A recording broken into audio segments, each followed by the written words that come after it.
atau kebenaran kita yang alkitabiah. Yang ketiga, belajar topik juga menimbulkan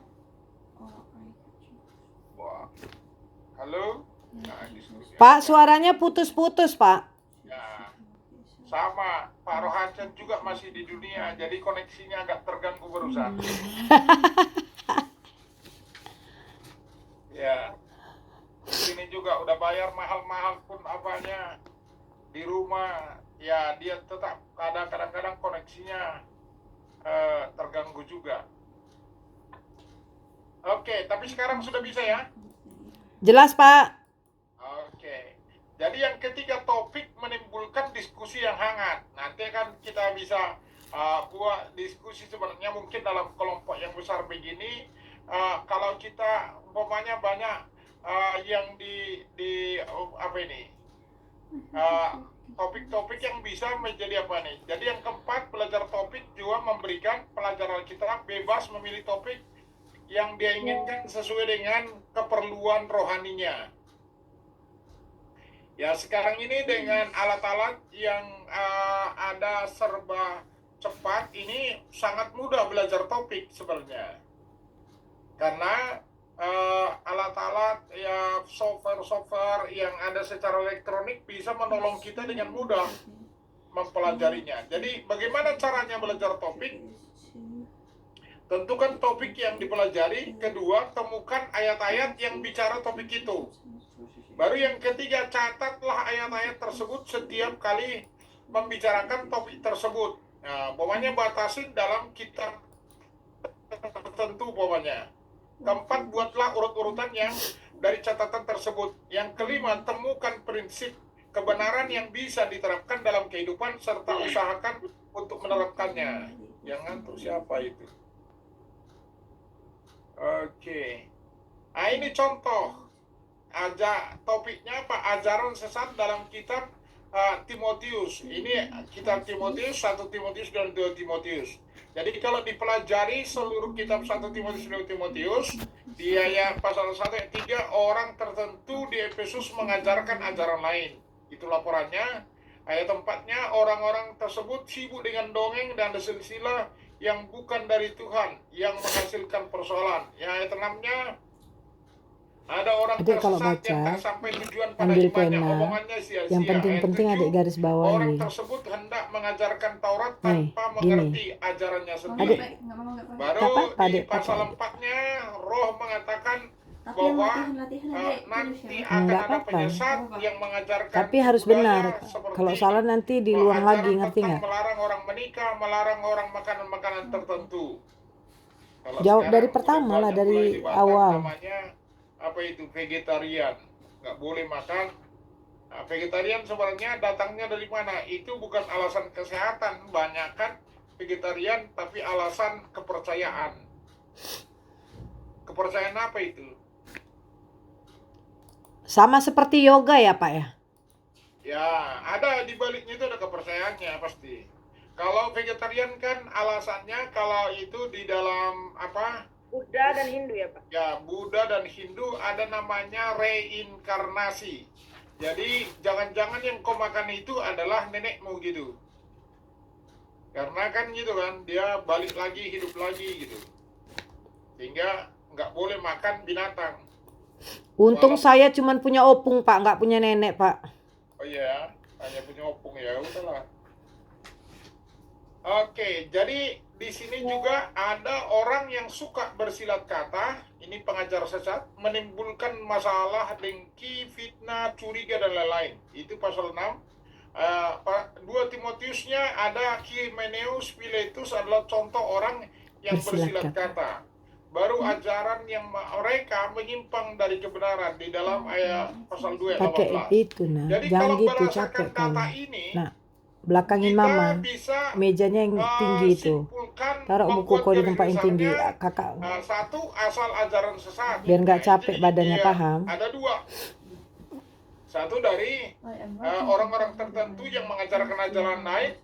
Baru yang kedua adalah Hymenaeus sama si Philetus. Baru ciri ajaran sesat. Ya, dongeng-dongeng silsilah yang bukan dari Tuhan, menyimpang dari kebenaran, melarang menikah, dan makan makanan tertentu. Nah, akibatnya ajaran sesat apa? Tak sampai kepada tujuan iman, omongannya sia-sia, menimbulkan masalah, dengki, fitnah, curiga. Baru cara-cara mengatasi ajaran sesat. Ya, jadi mungkin supaya agak manis ini agak ke dalam ini sebenarnya. Tapi nggak apa-apa lah, nanti diperbaiki. Mengingatkan saudara-saudara, menjauhi tahayul, beribadah, berharap penuh pada Allah, mengajarkan ajaran yang benar. Jadilah teladan dalam kehidupan rohani. Ya, prinsip yang ditemukan dari kebenaran ini, dari semua yang kita sudah pelajari, ajaran sesat itu menyimpang dari iman. Baru ibadah akan menjauhkan diri dari ajaran sesat, berharap penuh sama Allah akan menjauhkan diri dari ajaran sesat.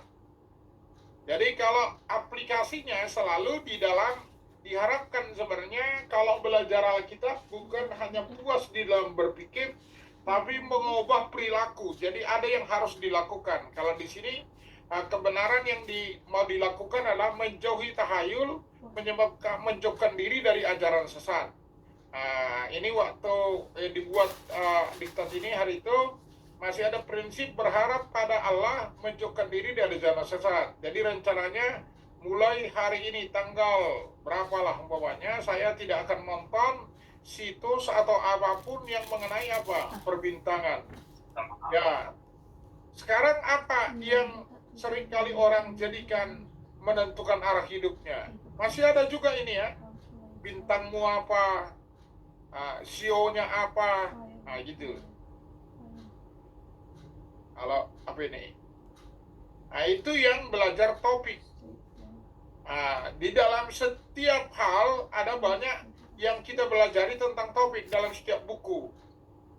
Ya, Anda bisa belajar kalau umpamanya tadi di dalam dua Anda diskusimu Anda ini di dalam 3 Yohanes ini, kira-kira topik yang menarik dari 3 Yohanes apa? Kata yang diulang, saudara-saudara yang kekasih, aku berdoa semoga engkau baik-baik saja, sehat, dan segala sesuatu sama seperti jiwamu baik-baik saja.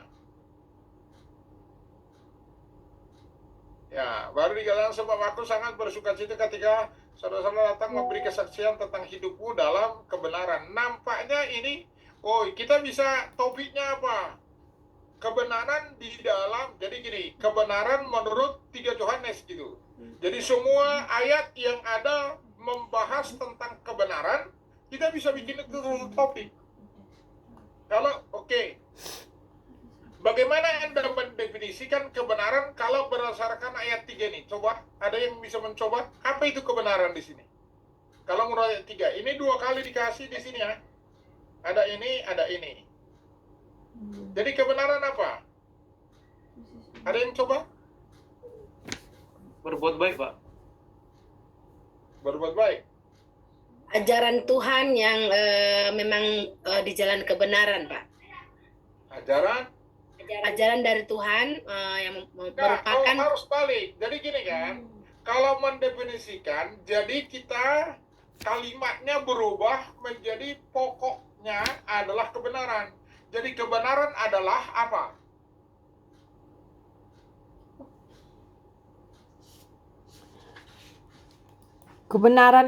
Kebenaran yang ada di sini, Pak, adalah kesaksian tentang hidup seorang Gayus, Pak.